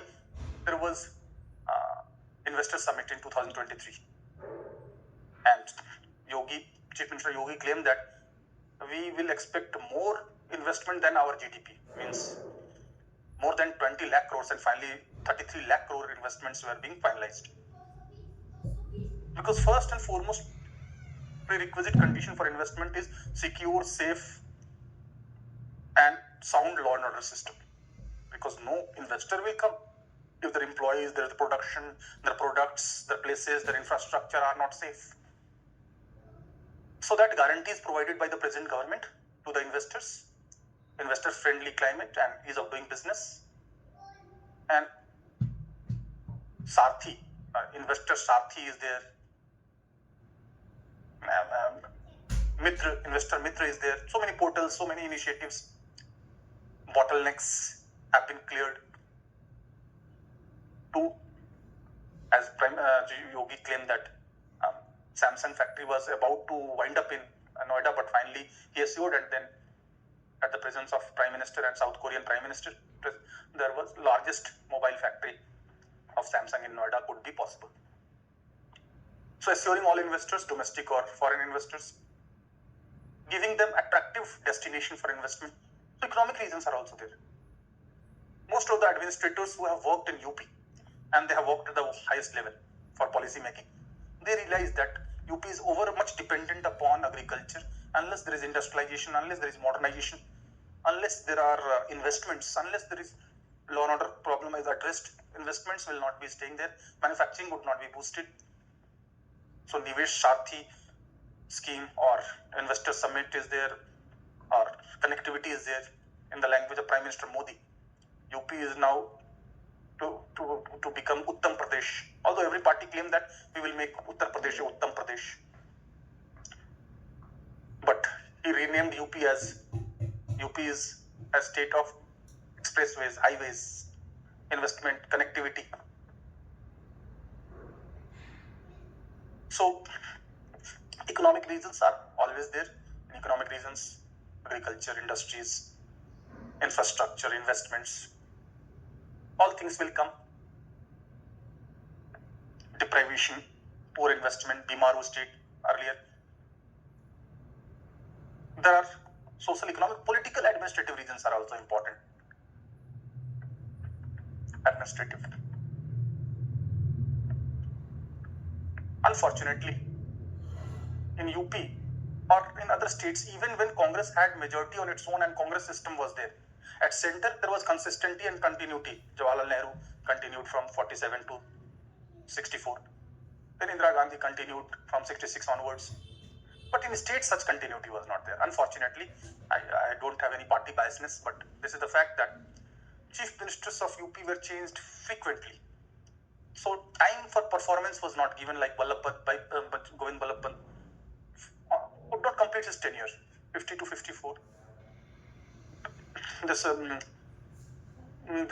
CB Gupta was made chief minister periodically, then Kamalapati Tripathi. I will discuss all those chronology. Charan Singh became chief minister UP repeatedly. So even during Congress system, the chief ministers were changed so frequently. Sucheta Kriplani from 63 to 67. Again, president's rule. So in spite of Congress system, in UP chief ministers were changed frequently. When Sanjay Gandhi came, then he made Narayan Dutt Tiwari as chief minister. So rather than performance, unfortunately, with all due respect, I will say that the psychophancy was being promoted rather than performance. This I'm not saying from my side. There was pictures that the chief minister of UP was taking away the sleepers of Sanjay Gandhi. Anyway, I will not. So political lack of political willpower, political instability, fractured mandate for so long. After 1989, fractured mandate in UP, so many defections, political instability. Now, Modi and Yogi claim that now we have double engine government. Double engine means if the same party is ruling at center and states, there is better coordination, better understanding. Double engine government with more political stability. And we'll see that after 2007, there was political stability as Mayawati continued for full term. 2007 to 2012, then Akhilesh Yadav also. So after 2007, there was bit improvement in UP. But political reasons, political parties, politics of UP, political interference, political instability, administrative apathy, excessive discretionary power, lack of transparency, lack of good governance, all they were also responsible for poor law and order problem and abuse of power. It was being said that in UP, those who officials or police officials or those personals were misusing their powers and more corruption was being reported, more misuse of discretionary powers, lack of transparency and poor governance. That is there in all northern states or backward Dimaru states, but it is also in UP. However, it will be wrong to say that political representation will lead to dominance. Had it been the case, the politically less dominant are economically more developed. Like Tamil Nadu, Kerala, they are having lesser political representation, but they are more developed than UP, Bihar and Madhya Pradesh. We have more political representation, but lesser development. So many times it was being asked that special category status must be given, although it was more with the state of Bihar, but I have discussed that now. There is no special category status as per 14th Finance Commission. So administrative laxity, corruption, all were reasons for the poor law and order problem. I discussed role of PSC, earlier provincial armed constabulary, now it's Pradeshik armed constabulary. I discussed the episode of 1973 when there was revolt against even army, clashes with army. Hashimpur episode 1987, unfortunately, 50 Muslim males were being brought out from the village and they're gunned down by the PSC personals. This was reported in Muradabad also. So PSC, it was being blamed as there is no sweeping generalization. There are so many good people in PSC. But in some such incidents denigrate and dent the image of PSC that this is more biased against minorities in general and Muslims in particular. And representation of minorities in government jobs and police is very less. And there was more nepotism, also favoritism in recruitment policy or postings also. As present Chief Minister Mr. Yogi claimed that during Samajwadi government there was more favor to a particular caste. Same allegation was put by Mr. Akhilesh Yadav on Yogi that you are so selective in dealing with the crime. Anyway, that is criticism part. So economic reasons are there, lack of functionalism is there. So as far as law and order problem of UP is concerned, you must be knowing the reasons. You must be knowing the reasons in totality. Identity politics I will discuss in detail in next class, in political sociology of UP. Here we are just discussing the acute problem of law and order problem in UP, and you must distinguish between mafias of Western UP from mafias of Eastern UP. Mafias of Western UP are a bit different from mafias of Eastern UP. Those who are in police, higher level of police, often say that it is easier to dismantle mafias of Eastern UP because there is hierarchy. You might be seeing in many Hollywood films, Bade Bhaiya, Chote Bhaiya, like in one of the film in which Pankaj Tripathi played the leading role. Below that his son was there. Below that so much hierarchy is there. So hierarchy is there. So if the top class is eliminated or neutralized, then the whole hierarchy collapses. But here, Mirzapur in the OTT platform was there. So egalitarian. So many films are there. Mirzapur, Bhokal, and I can't remember all films, but most of the Indian films are having the issue of internal security and law and order and police, and because they are more heroic and dramatic, those things which are done with non-violent in a decent manner, that will not attract the attention. Anyway, that is psychological thing. So egalitarian. So even more egalitarianism is there. So if you annihilate or kill one mafia, it's not over. Moreover, they are more prosperous, more resourceful, more prosperous and resourceful. You will see Green Revolution benefited not only people but criminals also. So you will see that here mafias are having connection with the arms dealers, with the drug dealers, and they are more material motives. Material motives. They want to remain mafia. They want to remain don. Less educated. But most of the mafias in Eastern UP more educated, relatively. Although their real education is less, more and more they are coming from the politics of students' politics, and they use politics as a means. Crime as a means to achieve political end. Crime is the means to achieve political goals. So here you will see more effect of tribalism, egalitarianism. Mehalwari settlement, historically it was there. Mohalla, community. Here feudal settlement, zamindari settlement. So naturally that will have impact on society and mafias also. They are more prosperous than them. Most of them are formally at least educated. Real education is very less, but at least formally they are educated. In one of the film regarding in political science class, teacher was asking student leader, then he says that what I need to know about international law or international political system, I have to know the UP's law. Anyway, I don't remember the name of the film, but many times film also reflect the sense, but in the language of writing, understanding, that helps. But when you start writing, then you have to be very systematic and as per the demand of the question. Don't be carried away by those interesting things. All interesting things are not exam-oriented things. Anyway, so you have to understand the difference here. Their structure is more feudal. Here, family structure is also more authoritarian. There is family head. There is head of all bhais, but all dons. Here, no hierarchy, egalitarianism is there. So there are other differences also.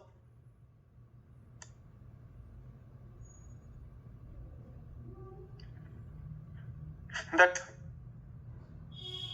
here they were there under Mehalwari settlement, the chief beneficiary of Green Revolution, and their proximity to Delhi is also one of the reason for their being more resourceful. Earlier, when there was no system like NCR, there was infiltration, and many were having connection from Delhi and providing arms to. The means they had more connection and more connected. But they were so poor, many newcomers in mafias and underworld were so poor that by just giving few thousands or few lakhs of money, they will be ready to become assassins in Mumbai, and a gang of Mumbai will be hiring them, and they will go there and they will do their work as a sharpshooter, and they will come back. And only because of few thousands or few lakhs, they will be ready to risk their life. So this was very unfortunate, and this brought bad name and was shown UP in bad light, because image matters a lot, perceptions matters a lot, be it investor, be it common people, or be it anyone who is coming there in government office or for as an investor or as a tourist. If there is feeling of fear, then tourists will not come. They will prefer to go to South India or even Northeast, where there is insurgency at least, but not the things like in Northeast there is more poverty than UP. But you won't find eve teasing, or you won't find such thing like notorious things like creating problem for visitors or tourists, or using filthy languages, or galis are so you will be finding so you frequently used. So that make whole atmosphere clumsy, not conducive for investors or tourists or for visitors, or even those who are going to work there. They don't prefer to go to UP for transfer or postings. All the things are now changing. That is claimed by the present government, that zero tolerance and bulldozer justice. So there are two models basically to deal with the law and order. Models to deal with law and order. One is short term, another is long term. Short term model is broken window model. Broken window model. And long-term model is Dutch model. So broken window, as the name suggests. If one of the window is broken, that will embolden criminals, antisocial elements who will go for adventurism to go into it, into the house and to steal the things, then to have the quality to kill people. So this leads to crime epidemic. So this approach favor that nipping at the bird level. Means crushing the crime at the very primitive stage.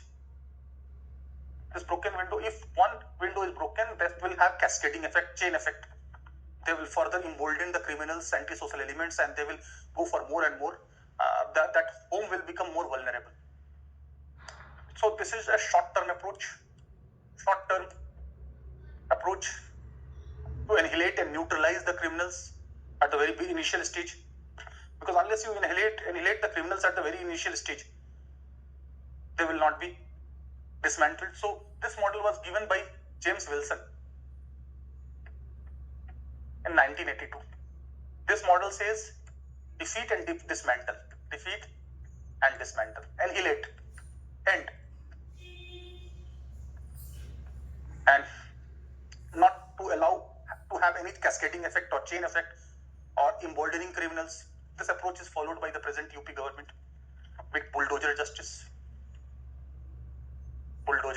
where the houses of the criminals are being taxed by using bulldozer. This will be a deterrence that if you are involving in any antisocial activity or criminal activity, then you will be at loss. Your house would be destroyed, your property would be confiscated. And Yogi government during the protest on CII and NRC put posters of those violators. Their names were publicly displayed and open announcement that those who will support, with loudspeaker, that those who will support these people will also be punished. So fear was inculcated, and there were so many initiatives were taken, like anti-Romeo Squad. He started just in 2017, particularly against teasing or crime against women or females, because UP reported so much crime against women. So anti-Romeo Squad to deal with such antisocial elements. Then there was a law in 2021 against unlawful conversion of religion. Informally, it is called love jihad, although love jihad is not in the act. Means implied meaning you have not known that Muslim males to allure Hindu females for marriage and converting the religion. That will be illegal. Or converting Dalits into Buddhism by force or by alluring or by giving them some incentives. So anti-Romeo Squad was there. In UP, one of the problem was land grabbing. Yogi government or Mr. Yogi himself claimed that during Samajwadi government there was so much land grabbing. So there was a anti-land grabbing squad has been formed, anti-land grabbing task force. Task force has been formed. The purpose is to erase all the government land or private property which is being encroached by others or grabbed by others to be freed of. So anti-land mafia task force that is being also built. Then to empower women, Mission Shakti, or empowerment of women, or so that they can live with dignity. Mission Shakti is training given to women and females for self-defense. Because ultimately everywhere police and everywhere state agency cannot be remaining there. And women are so much vulnerable in the UP. Although present government will claim that now they are feeling safe. But the opposition will refer to Hathras case where a Dalit, 19-year-old Dalit woman was being gang raped by 4 males of higher caste or Thakurs and likes, because in UP it's not criminal and victims which are being seen from the perspective of crime and offense and victim, but their religion, their caste matters a lot. That who is the culprit, or who is the victim, what is the caste of the victim, what is the caste of the offender. Unfortunately, that also matters. Like opposition will refer to Hathras case or Lakhimpur Kheri case.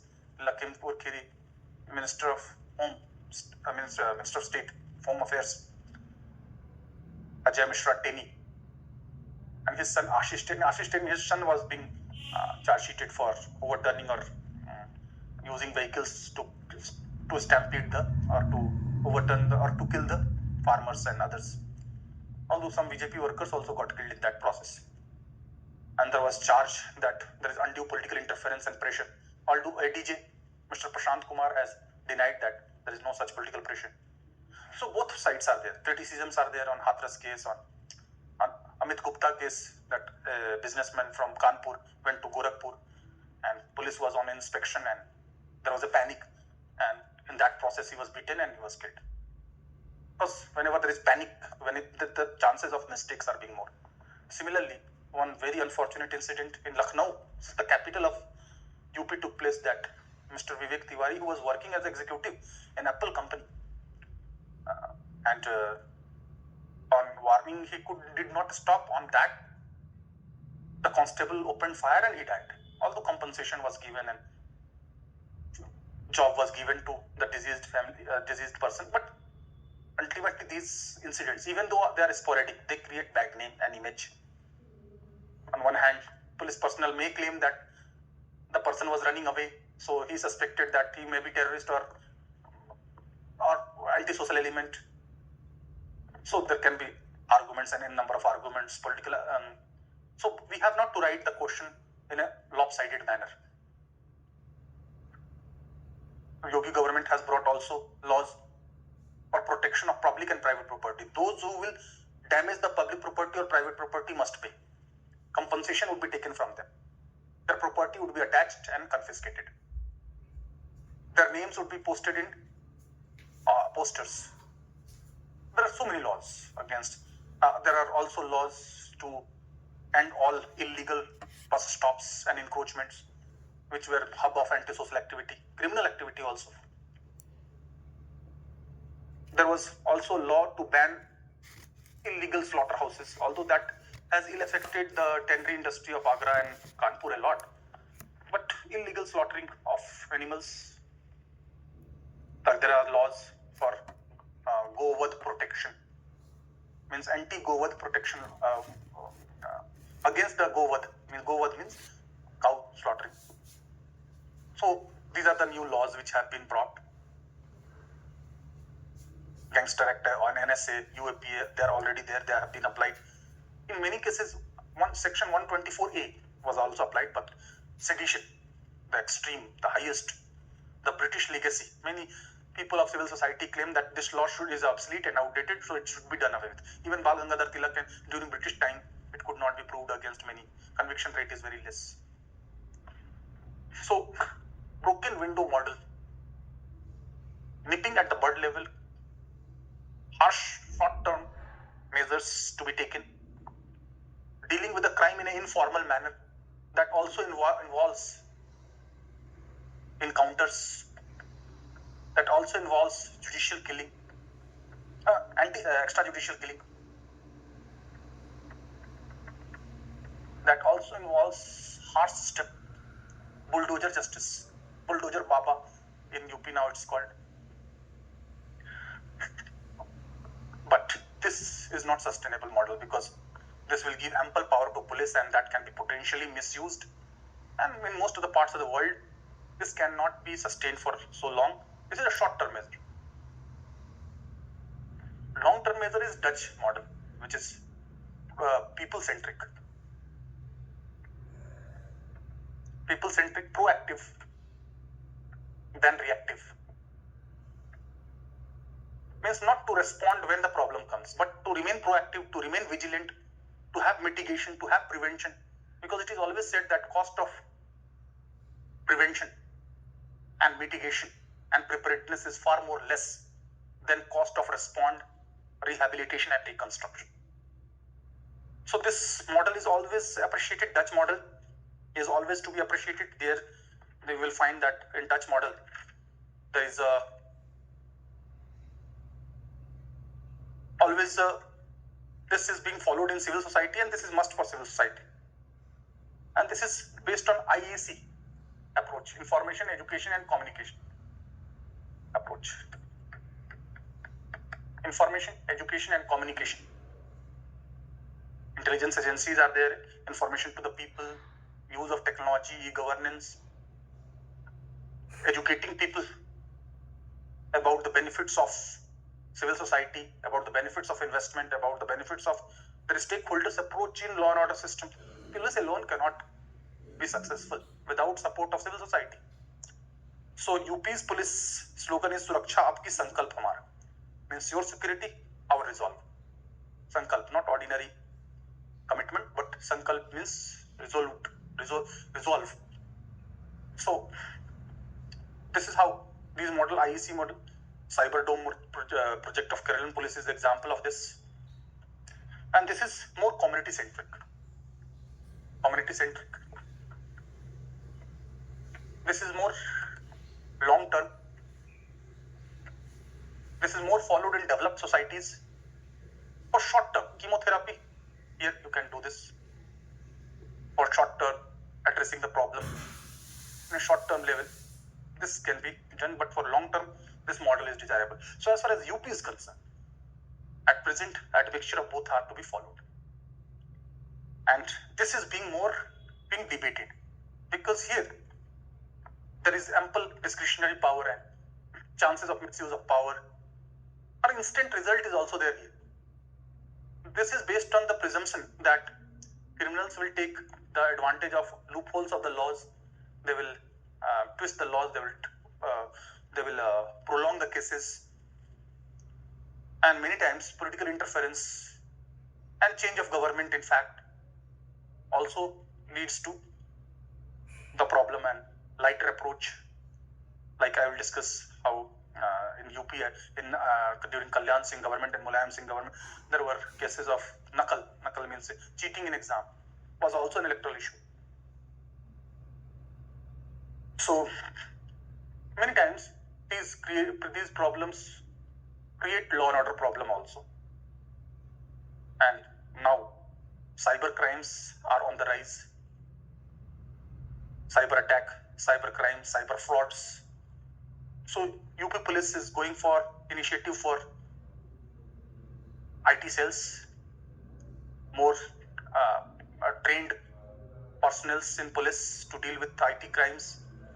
Also forensic labs in Lucknow, world-class forensic labs to give speedier justice. As Arushi case, Arushi means in Noida, it was she was killed in Noida. That case could not be solved. One of the allegation on UP Police by CBI was that their modus operandi was such that it eliminated all the traces and evidences, so the case could not be cracked, and no concrete evidence could be obtained. Only based on circumstantial evidence, the Talwar couple were kept in jail, but it was not proved because there was error in investigation. So on police reforms, Prakash Singh case 2006 Supreme Court guidelines are so important that we need to discuss. So now time is up, so I'll be discussing more in the next class. So you must you cannot remember all the details, but at the same time, those UP specific examples, if you give in an answer, then it will be your answer of paper 5. Otherwise, it will be appearing as answer of paper 4. So that you have to be careful. Anyway, we'll be discussing more in the next class. So that's it for today. Thank you.